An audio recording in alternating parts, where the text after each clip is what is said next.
Hey guys, Zennosh here, and today in this video of Exos Heroes, let's review the new collab hero units, and that's going to be Yuri Lowell, Flynn Scifo and Estelle. Let's see what their skill sets are, and let's try to predict if they are actually going to be quite helpful in the current meta contents or not. Alright, so let's get this started. So right away guys, the first banner is definitely going to be of the Yuri Lowell and the Flynn Scifo. Yuri Lowell will be dropping at 0.5% chance, and you can PD summon him after 28 multi summons, while Flynn Scifo will have a drop rate of 0.7% chance. And good thing is that like we can actually get 2 copies of Flynn Scifo for free if you manage to do the core raid. First step of reward, and the next is gonna be the 7 days of rewards by Flynn Scifo. From those 2 events, you will be able to get 2 copies of Flynn Scifo. Alright, so no need to worry about him. All we need to really focus is to get the copies of Yuri Lowell and Estelle. So first, let's start discussing about the Yuri Lowell. Let's see like how good he is, okay? So right over here, passive effect, counter 3, just like Jeon. Counters upon taking damage, gains mana 1 mana if the target dies, and gains mana 1 mana if the health of the target is 70% or more. Extra ways of dealing extra damage, and extra ways of gaining some mana. That's going to be quite helpful in order to deal some heavy damage against the opponents, guys, because he really do have a burst skill, alright? Let's talk about the second passive skill effect. That's going to be known as Resurrect. If under the effect of Command, Command is the synergy effect provided by Garf, revives 50% of his own maximum health upon the own death 2 times per battle. Wow, guys, this is so good. He can revive up to 2 times per battle. That is really cool, man. As long as he is under the effect of Command, he is gonna be out there reviving and dishing out a lot of damage on the opponents out there. That is so good. He's like a phoenix, man. Loner. Mark effect. If there are no living alloys other than self, increases own attack, defense, and health by 50%. Wow. That is amazing, guys. That's a really good stat boost right over there. By 50%? Amazing. Cannot activate when there are no alloys in the team. Alright. So first of all, you have to make sure that there are allies in the team, and slowly when they actually die and he's the only loner that is actually available in the team, then at that time he is actually going to provide that mark effect to himself, alright, which is like a 50% boost in attack, defense, and health. Wow, that is so good, man. This alone actually is making him a really interesting character indeed, alright. Now let's start talking about the first active skill. Required mana 2, it's known as the Divine Wolf. Single target, deals 375% damage to 1 enemy, and buff effect is also there, increases own attack by 30% upon defeating the target. Wow, that is so cool. For just only 2 mana, you're actually dealing 375% damage. That's smoking good, alright? And on top of that one, he's also going to improve his attack stats by 30% upon defeating the target. Wow, it's really built for kill, guys. It's really meant to kill the opponents out there. Think about that. Alright, so as he actually falls under the effect of Command, that means like he is going to dish out the signature force damage of the Garf, if I'm not wrong. Okay, and Garf's signature force is pretty good as well. I think it is up to enhancement level 3. Stage 3, right? It's already been unlocked. So yeah, the signature force of Garf is pretty strong right now. So you can actually expect a lot of damage with this, guys. Next is gonna be the active skill number 2, which says it's the Savage Wolf Fury, which requires 5 mana, and it's a burst effect, meaning like if he is actually going to have any extra amount of mana, he's going to use all the mana that he has in possession in order to deal some extra heavy damage on the opponents. He's not just gonna be limited by his 357% damage modifier to all enemies, okay? This is really good damage that you can deal to AoE opponents. Really good, really awesome, guys. He is really meant for killing the targets out there. Wow, this is awesome. He kind of reminds me of the Awakened Jeon. Kinda, something like that, alright? But he is kind of a little bit better. It's a little bit better, guys. The thing is that like he is going to drop at 0.5% chance, and you can PD summoning after 28 multi summons, and the Another fact about him is that he's a collab unit. That means like he is gonna be available only for the limited time, and there is no guarantee that he might actually ever be coming back in the game. So getting his dupes is actually going to be a huge challenge. So is it really worth having him? I would say definitely yeah. Yes, he's really worth having. But if you're asking me like, should I be really going insane or crazy on him?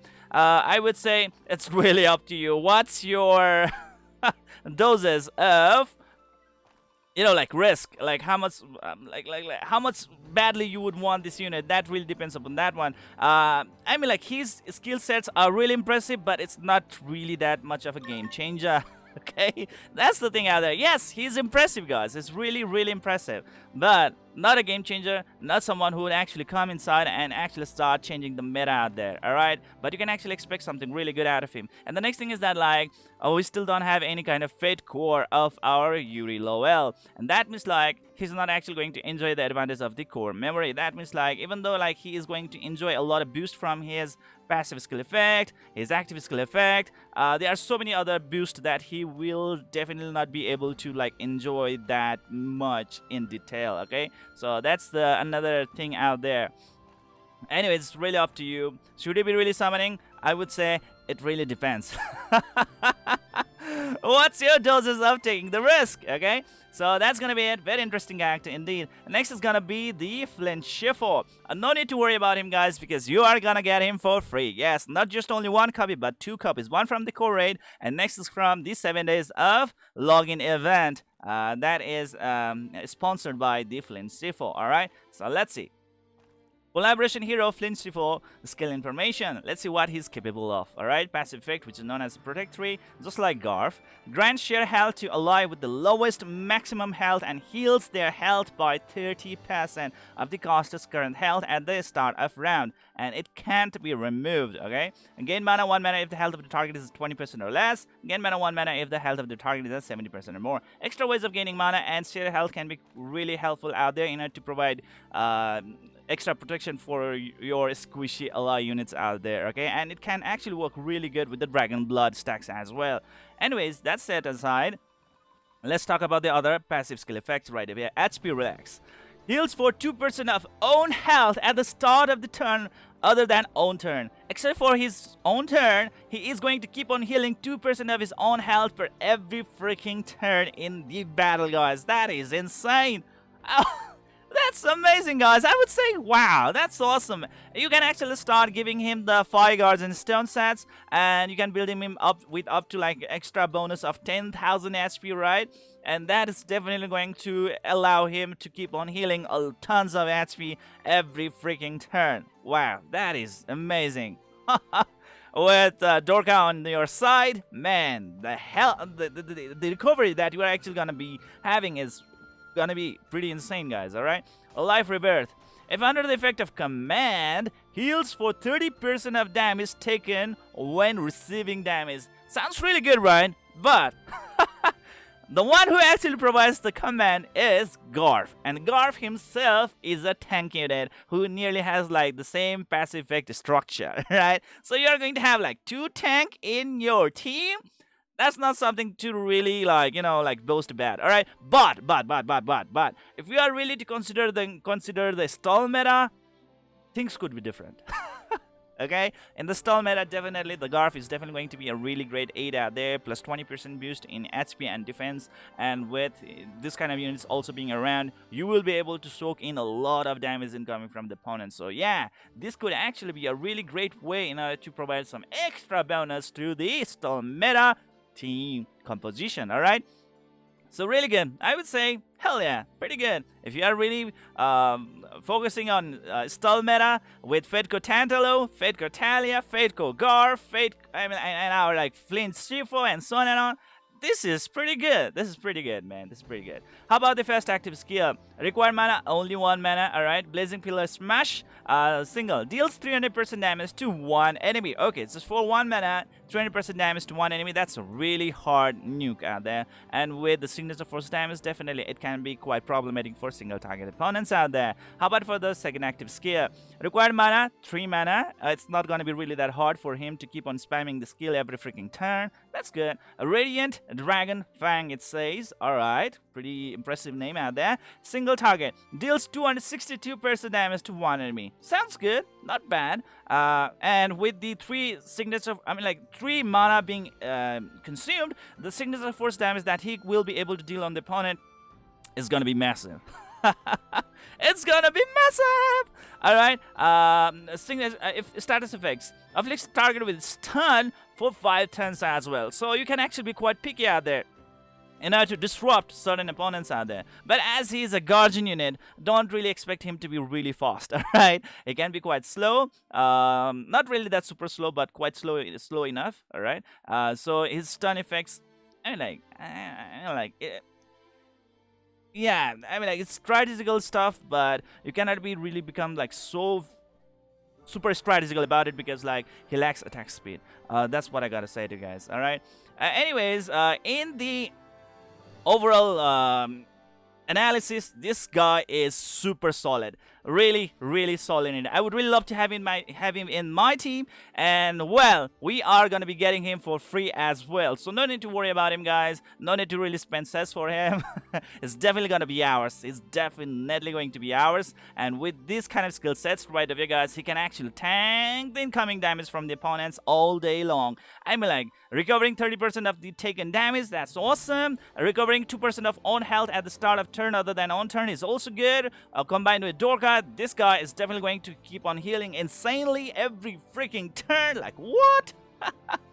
That set aside, he can also nuke the opponents real hard thanks to the signature force and the single target nuking right over here, guys. So yeah, this guy is pretty good, especially for the Zennosh battles. Really awesome, guys, really awesome. And Flynn Scifo will be dropping at 0.7% chance from the both banner, either it be the Estelle banner or the Yuri Lowell banner. And now it's time to review the last unit of the collab session, and her name is Estelle. Okay, so this cutie pie right over here, let's start talking about her skill sets. She is definitely a healer unit, and this is what her passive skill effect really looks like. Passive effect, First Aid 3, it says, what it does that grant heal 100% of attack to an ally if they take damage and their health falls to 20% or less. Just like Anastasia, it's really helpful indeed, especially in the Zennosh battles. It really does provide you guys breathing space against the passive skill effect like final hit, all right, which comes from Baraka or Jin in order to finish off your allies who are at very low HP, like 10% or less HP at that time. This effect is definitely going to be quite helpful in order to provide you guys some extra health so that your allies are actually going to survive that incoming final hit attacks, all right? Because like if you start losing your allies one by one, you are definitely going to face the disadvantage right on your face, okay? So that's gonna be it. A Grant Heal, really good stuff. Gains mana 1 mana if on health is at 20% or less when triggered. Gain mana 1 mana if on health is at 70% or more when triggered. Extra ways of gaining mana, which is gonna be really awesome, guys, because guess what, guys, she also has a burst skill, alright? So more the mana she has, definitely the more advantage she is going to provide to the team. Now let's move on to the next passive skill effect. Angel's Tear, it says, revives 100% health. Wow. Upon own death, 1 time per battle. So like as long as you are going to take her into the battle, and whenever she dies, she's definitely going to revive right away with 100% of her health intact. And yes, she's just going to keep on raising on, just like Fate Correra under the influence of Frankel Mark effect, right? Whereas for our Estelle, she really does not need help of any other synergy effects out there. So pretty good. Second passive skill effect, which says Healing Artist. What it does that once every 2 rounds gains mana 5 mana. That's a lot of mana gain, guys, okay, for self upon using Sacred Penance, which is the second active skill. So this is also best effect right over here, guys, all right? And this is also her healing skill, or let's say her bread and butter skill. So that means like she will be able to use her second active skill in a row, and that is quite beneficial for the team out there, all right? So anyways, now let's start talking about the first active skill, which requires 3 mana. Extreme Stars, single target, deals 5 and 25% damage to one enemy. I think she also does fall under the commander or general chief of Garf, maybe, because there seem to be no command effect right over here. All right.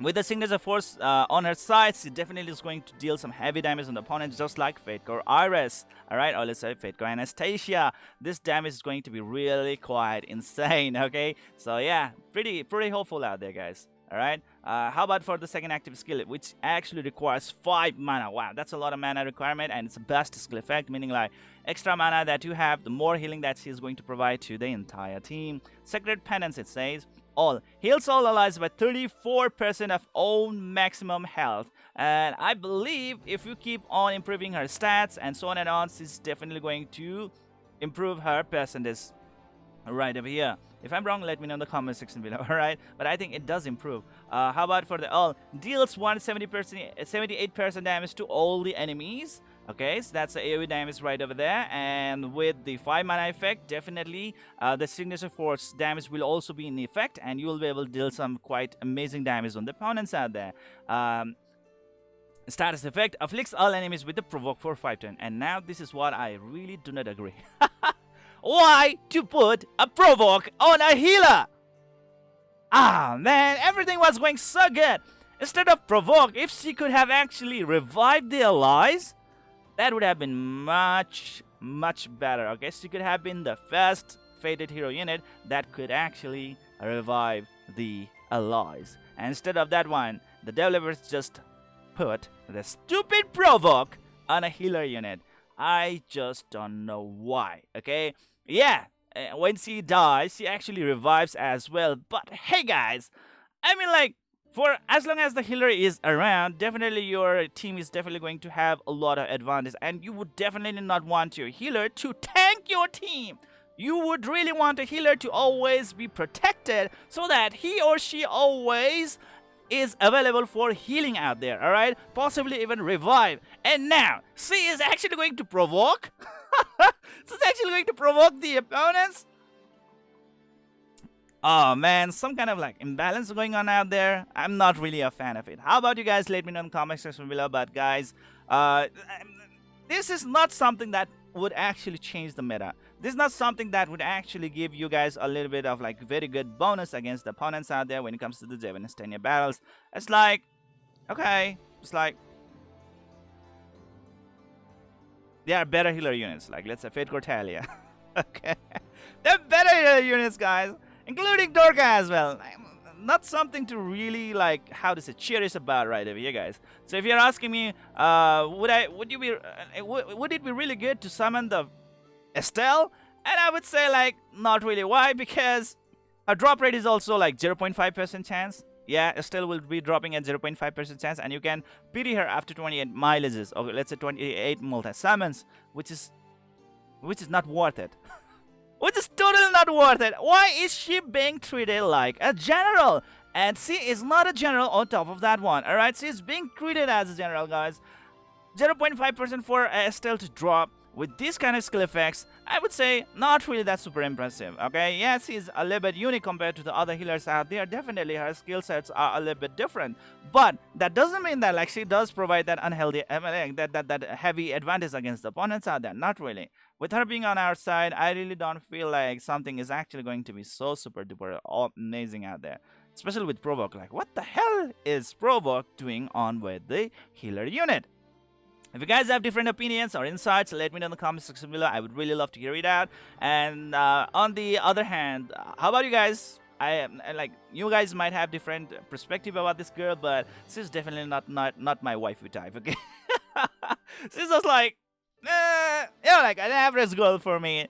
I'm like, there was this one comment where this one dude, one of my viewer, actually did mention that like they could have actually included some of the hottest waifu of the Tale of Crestoria series, Tale of Vesperia series, right? But they came up with like 2 dudes and 1 girl, and this girl doesn't even like resound like a sexy hot waifu, guys. Like, what the hell is that?